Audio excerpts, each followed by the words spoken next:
where we start, my name's Will Sullivan, I'm the security officer for the TUC.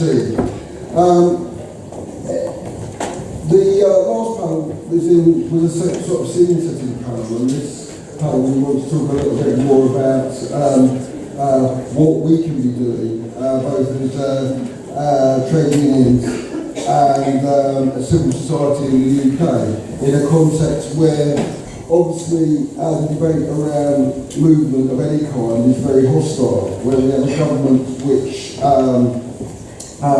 we've had governments which see migration just in terms of the economy and only talk about migration in terms of work, and where refugees are seen as a sort of unfortunate necessity because we're signed up to the UN 1951 Convention on refugees. So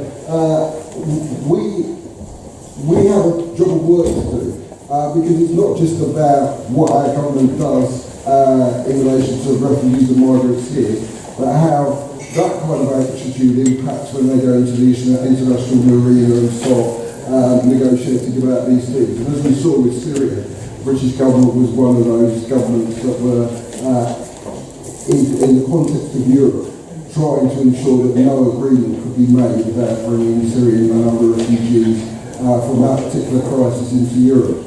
We've got a great lineup of speakers.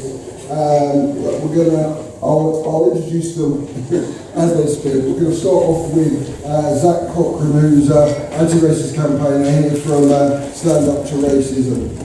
Zak.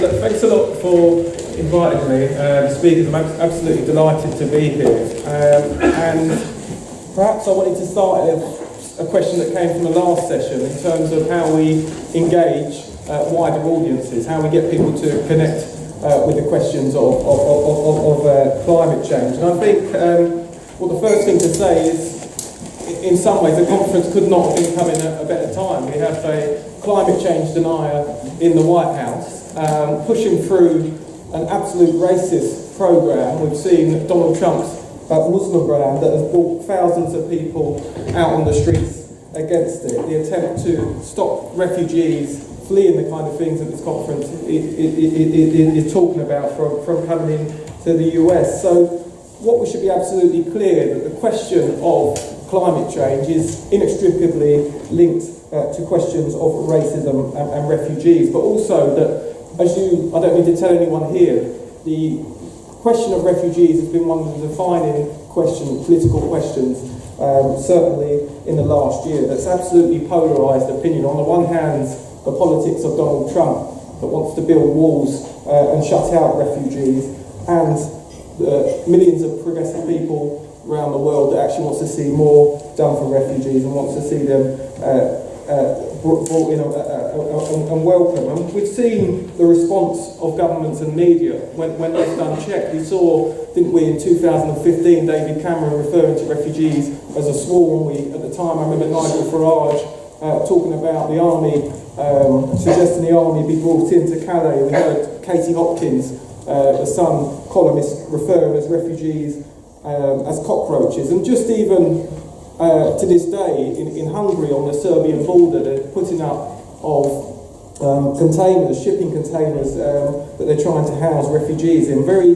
worrying size. But let's be absolutely clear, it just hasn't been a one-way traffic of politics shifting to the right. What we have seen is a fantastic movement to resist governments, to welcome refugees that have sprang up. I take you back to September of 2015, a fantastic refugee welcome demonstration that I dare say many of you are on, where Jeremy Corbyn, the first thing he done as his act of Labour leader was to come and address that refugees demo. Tens of thousands of people campaigning to welcome refugees. Now we see the disgraceful decision just this week of the government to renege on the Dubs Amendment, but actually the movement that pressured the government in the first place to welcome child refugees was quite significant, and a third of the population, probably more so, have been involved in acts of solidarity with refugees in Calais. This is absolutely significant, and it shows you evidence of this polarisation.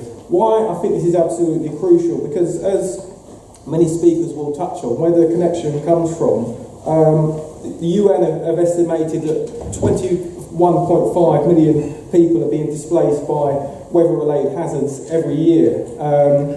140 million displaced by weather and climate disasters over the last 6 years, and figures have actually shown that over the next 4 decades that could reach up to 1 billion people. Now, if we leave what we know is going to happen, the scale of climate refugees, to the politics of Donald Trump or Viktor Orban in Hungary, of Marine Le Pen, we can see what their response will be to that humanitarian crisis. Let's be absolutely clear. So our task is crucial. It is to fight for a narrative that absolutely acknowledges the plight of climate refugees, and actually starts to bust some myths around this question as well. Now, one thing that's absolutely crucial, while climate refugees are research will show a larger number than refugees as a result of war. Actually, what we've seen, as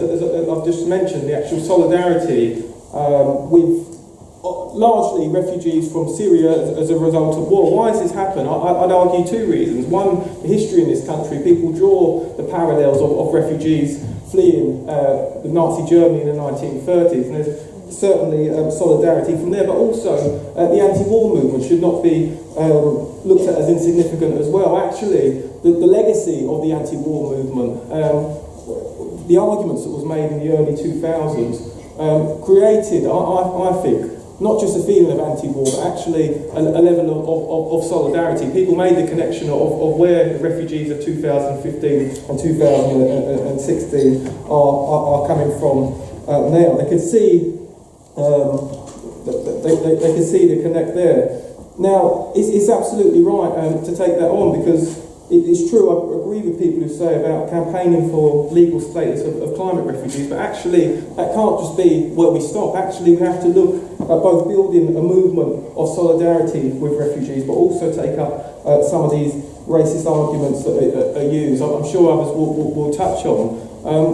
Where do we ever hear this term, climate refugees? We hear the term economic migrants. We hear this term used in the most toxic, racist fashion as well. And we have to bust the myths about it. I think the trade unions play an absolute crucial role. Last week, in the same building, we held a conference here, precisely because we know that racism is so often a tool used to divide people, particularly when resources are scarce. It's the number one form of scapegoating. So it's absolutely crucial that we use networks in our trade union to build up confident anti-racists that can bust some of the myths. Let's be absolutely clear that the richest 5 countries in the world take 5% of the world refugees. It's an absolute disgrace. It's an absolute disgrace that this country, we're told so often in the papers like the Daily Mail, is full when the golf courses take up double the space as housing in this country. There's 700,000 empty homes. We can have these arguments and give people confidence to take them up in their trade unions and communities. I'd argue is absolutely crucial.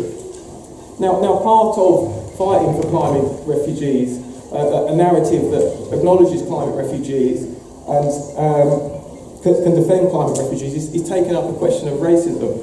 On March the 18th, UN Anti-Racism Day, we're going to be marching in London. It's part of an international march against the racist agenda that has been whipped up by Donald Trump, but also at home as well. The attacks on migrants that we saw too often in a referendum, where migrants and refugees used as a political football. Actually, we can be a key force in mobilising against this. If anyone saw this week the Washington Post poll, which showed actually the majority of people were against Trump's Muslim ban.